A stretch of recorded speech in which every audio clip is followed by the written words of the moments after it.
প্রিয় দর্শক, আমি বাংলাদেশ বিষয়ে আজকে কথা বলতে চাই। কি চলছে আসলে বাংলাদেশের রাজনীতিতে? শেখ হাসিনা চলে যাওয়ার পর বাংলাদেশের রাজনীতিতে এখন মুখ্য ভূমিকায় আছে বিএনপি এবং জামায়াত।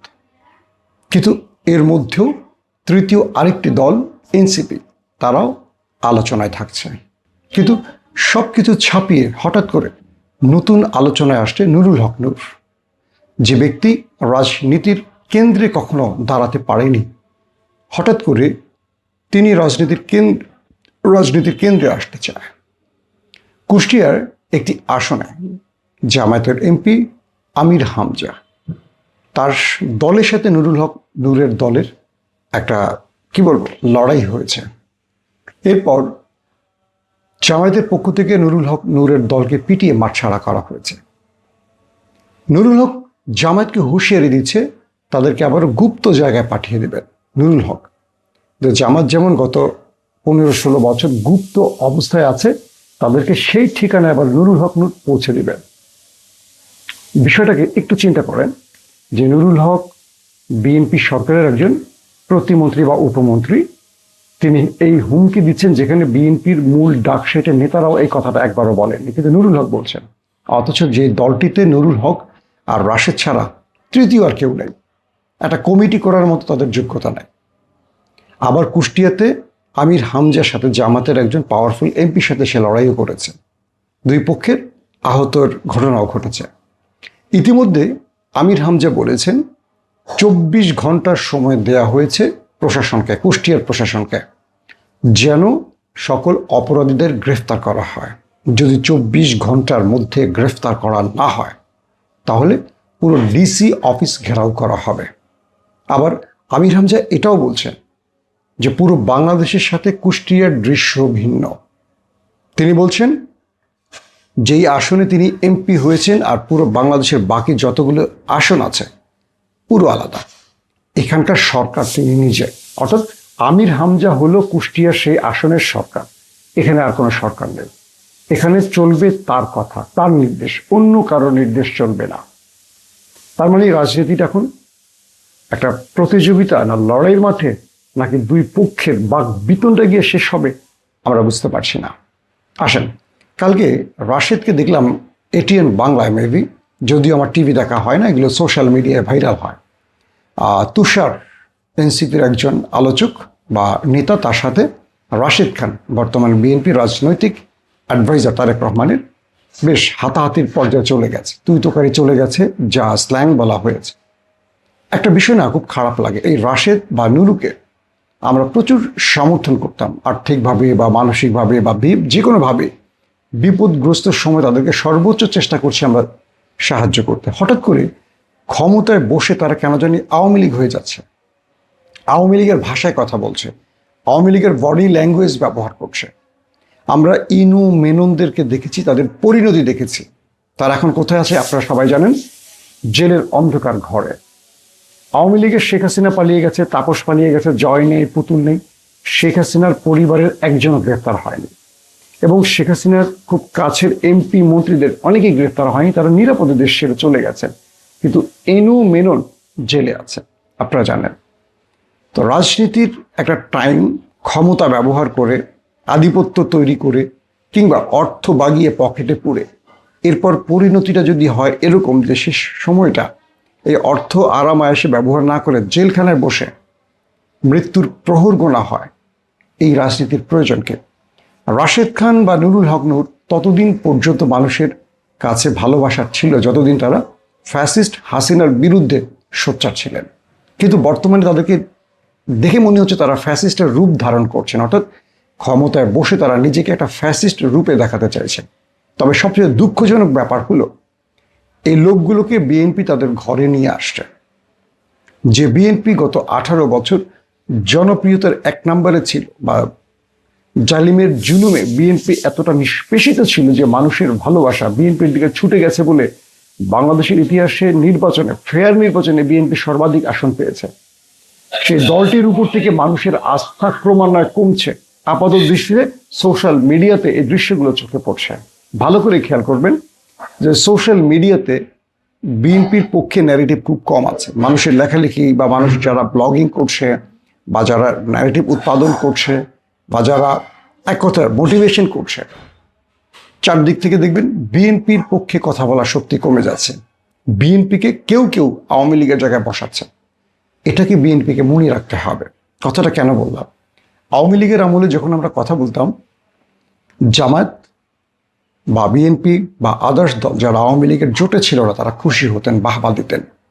আর জামাত আমাদের খুঁজে আওয়ামী লীগ আমাদের খুঁজত গ্রেফতারের জন্য, যে কারণে দেশ ছেড়ে পালাতে হয়েছে। এখন যখন আমরা কথা বলছি, হয়তোবা জামাত বা আদার্স এনসিপি খুশি হবে, বিএনপি অখুশি হবে। তো বিএনপি তো চিরকাল ক্ষমতা থাকবে না, কোনোদিন বিএনপি আবার বিদায় নেবে। আবার যখন আমরা সরকারের বিরুদ্ধে কথা বলবো, বিএনপি বাহবা দেবে। আসলে সত্য কথার সবচেয়ে বড় জ্বালাটা হলো সবাইকে খুশি করা যায় না। বাস্তবিক অর্থে আসল প্রেক্ষাপট তুলে ধরার অর্থ হলো কেউ যেন ভুল করার আগে আয়নায় নিজেকে দেখে। তাই আমরা এই কথাগুলো বলি। আমরা চাই না কোনোদিন যেন বিএনপি আওয়ামী লীগের রূপে দাঁড়ায়। তাহলে আমাদের আত্মহত্যা ছাড়ার পথ থাকবে না, কারণ এটার সাথে আমাদের রক্ত, আমাদের ঘাম, আমাদের পরিশ্রম, আমাদের ভালোবাসা মিশে আছে। তাই এই কথাগুলো বাধ্য হয়ে বলছি। ধরুন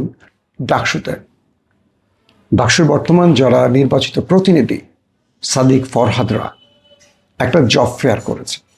চীনের প্রায় 31 থেকে 35টির মতো প্রতিষ্ঠান সেখানে এসছে। 430 জনের চাকরি কালকে এক ফেয়ারে হয়ে গেছে এবং এদের বেতন 1 লাখ, 1.5 লাখ, 2 লাখ, 2.5 লাখ, 3 লাখ পর্যন্ত নির্ধারণ করা হয়েছে। অর্থাৎ ডাকসু যে জব ফেয়ারটি করেছে চীনের বিভিন্ন বেসরকারি প্রতিষ্ঠানকে এনে, যেটা বললাম 31টির মতো প্রতিষ্ঠান মেবি অংশ নিয়েছিল, সেখানে সরাসরি ইন্টারভিউর মাধ্যমে 430 বা 431 জনের মতো, 430ই ধরলাম, আমাদের বেকার যুবক ভাই বোনদের জব হয়েছে। এরা মধ্যপ্রাচ্যে যে খাটনি খাটে এরকম না। মধ্যপ্রাচ্যে মানুষের বাগান পরিষ্কার করে, টয়লেট পরিষ্কার করে, কারো গাড়ি ড্রাইভ করে, কারো বাচ্চা পালে, এইরকম কাজ নয়, প্রথম শ্রেণীর কাজ। ফরহাদের একটা কথা আমার ভালো লাগছে যে বাংলাদেশে আমাদের ভাই বোনেরা বিদেশিকে গাধার মতো খেটে রেমিটেন্স পাঠায়, আর বিদেশিরা এই দেশে এসে ভালো জবে ঢুকে হ্যান্ডসাম স্যালারি নিয়ে সেই দেশে ফেরত চলে যায়, আর আমাদের বেকাররা এই দেশে বসে জব পায় না। এবার আমরা সেই উদ্যোগটা নিতে চাই। আমাদের মেধাবীরা আমাদের দেশেও জব পাবে, বিদেশেও পাবে, সেটা মেধার মাধ্যমে এবং সম্মানজনক। এবং কালকে পুরো ঢাকার টিএসসিতে অজস্র মানুষ, হাজারো মানুষ জড়ো হয়েছে চাকরির জন্য, এবং এটি ডাকসুর ইতিহাসে একটা অন্যতম নজির স্থাপন করলো ডাকসুর বর্তমান প্রতিনিধিরা। কিন্তু আফসোসের বিষয় কি জানেন, এখানে একাধিক মন্ত্রীকে দাওয়াত দেওয়া হয়েছে, তারা আসবেন কথা দিয়েও আসেন। ডাকসুর শিক্ষকরা আসবেন বলেও আসেনি, কারণ উদ্যোগটা ডাকসুর বর্তমান প্রতিনিধিরা নিয়েছে যারা শিবিরের প্যানেল থেকে বিজয়ী। তাহলে এই দেশটা আবারও সেই পক্ষে বা দলে বিভক্ত হয়ে যাচ্ছে। এই দেশটায় ভালো কিছুর পক্ষে কেউ দাঁড়াবে না। আজকে শিবির যে কাজগুলো করেছে নিঃসন্দেহে ভালো কাজ, কালকে ছাত্রদল আবার এখানে নির্বাচিত হবে, তার চেয়ে ভালো কাজটা আমাদের ছাত্রদলের ভাইয়েরা করবে। এটাই তো প্রতিযোগিতা হওয়ার কথা, নাকি ছাত্রদল ছাত্রলীগের কাজ একটাই, মূল দলকে সাপোর্ট দেয়া, বিক্ষোভ করা, পটকা মারা, বোমা মারা, গণরুম তৈরি করা, মধুর ক্যান্টিন দখল করা, অমুকের উপর টর্চার করা, প্রত্যেকদিন রুটিন করে মিছিল করা।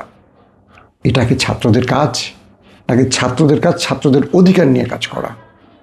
যে শিবির ঢাকা বিশ্ববিদ্যালয়ে নিষিদ্ধ ছিল, সেই শিবির 5 তারিখের পর ফ্রি ফেয়ার ইলেকশনে পুরো প্যানেল বিজয় লাভ করেছে। এতে কি আপনারা অবাক হন নাই? পুরো বাংলাদেশের যতগুলো বিশ্ববিদ্যালয় নির্বাচন হয়েছে প্রত্যেকটা শিবির ফুল প্যানেলে বিজয় লাভ করেছে। আপনারা কি অবাক হননি যে শিবির 5 তারিখ পর কি চমক দেখিয়েছে? তো এই শিবিরকে আপনারা সোশ্যাল মিডিয়া দিয়ে বা বিভিন্ন রকম ন্যারেটিভে আটকাতে পারবেন না। কারণ কি জানেন, মানুষ চোখে যা দেখে সেটাকে বিশ্বাস করে, ন্যারেটিভে বিশ্বাস করে না। তাহলে কি করণীয়? শিবিরের চেয়ে বেস্ট কিছু আপনাকে করতে হবে।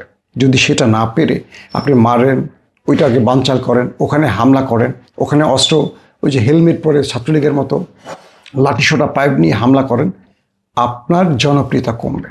বাংলাদেশে আওয়ামী লীগের সেই রাজনীতি আর চলবে না। এটা আওয়ামী লীগ বিদায় করে দিয়ে গেছে। জুলাই অভ্যুত্থানে বাংলাদেশ যে দৃশ্য তৈরি করেছে বা যে দৃশ্য দেখেছে, এরপর সেই রাজনীতিতে হেঁটে আর কেউ সফলতা পাবে না।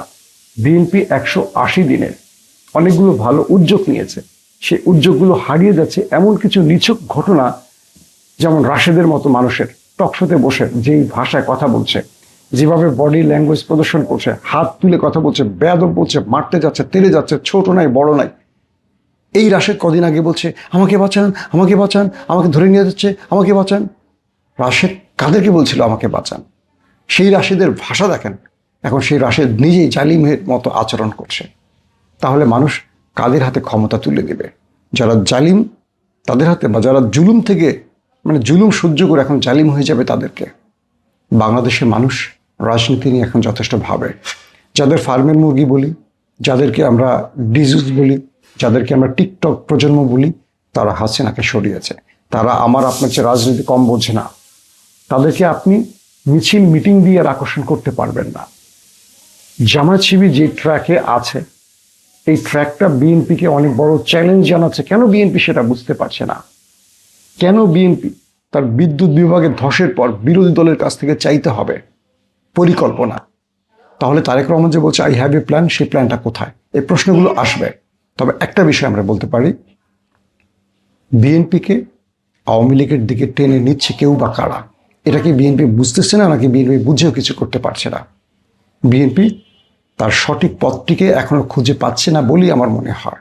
তার ছাত্রদল, যুবদল নিজেরা চাঁদাবাজি করতে গিয়ে নিজেরা নিজেদেরকে মেরে ফেলছে, নিজেদেরকে হত্যা করছে। এই দৃশ্যগুলো আর দেখতে চাই না। একদিকে গঠনমূলক রাজনীতি করছে বিরোধী দল থেকে, আর সরকারের মধ্যে একটা এলোমেলো আগাছড়া, কি বলবো, পুরোপুরি একটা বিচ্ছিন্ন টাইপের কিছু হচ্ছে।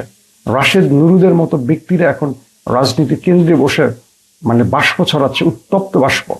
এটা বিএনপির ক্ষতি করছে। রাশেদরা যতদিন কথা বলবে বিএনপির তত ভোট কমবে। লিখে রাখেন কাগজে। ইনু মেনুনদের জন্য আওয়ামী লীগের এই পরিণতি, এবং ইনু মেনুনরাও ডুবেছে। তো আমরা চাই না এরকম বেফাস মন্তব্য।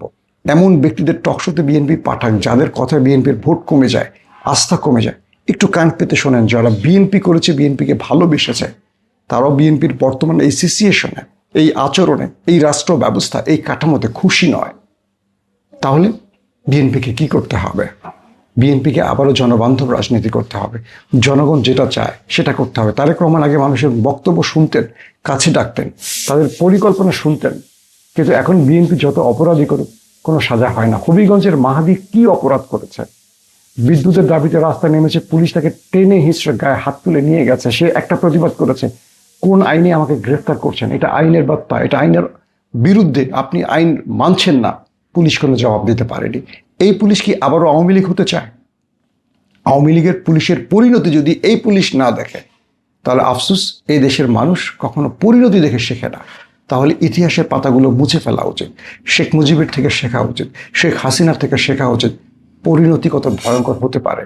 পুলিশদের বলবো, দলবাজ হবেন না। দেশের মানুষের পক্ষে দাঁড়ান। কেউ কিছু করবে না, কেউ কিছু করতে দেবে না। আর যদি দলবাজ হন, তাহলে যে কোনো সময় দেখবেন কোনো একটা ওভারব্রিজে আপনাকে ঝুলিয়ে রাখা হয়েছে। কারণ মানুষ রাজপথে নেমে গেছে, মানুষ রাজপথে নামতে শিখেছে, মানুষ সরকার পতনের খেলা শিখে গেছে। মানুষকে এখন আপনি আর কল্প কাহিনী দিয়ে আটকাতে পারবেন না। মানুষকে বিজয় করতে হলে মানুষের হৃদয় জয় করতে হবে, মানুষের মৌলিক অধিকার বাস্তবায়ন বা পূরণ করতে হবে। আবারও বলছি, বিএনপি অন ট্র্যাকে আসুক। বিএনপি যে স্বপ্নগুলো দেখিয়েছে আমাদের, সে স্বপ্নে ফিরে আসুক। বিএনপি মানুষের রাজনীতিটা শুরু করুক। পূর্বের বিএনপিকে আর দেখতে চাই না। আমরা নতুন এক বিএনপিকে দেখতে চাই, যেটা হবে তারেক রহমানের সবার আগে বাংলাদেশের সেই মূল পলিসি। তারেক রহমান যে স্লোগানটি দিয়েছেন, সবার আগে বাংলাদেশ, সেই বিএনপিকে আমরা দেখতে চাই, যাদের কাছে সবার আগে বাংলাদেশ।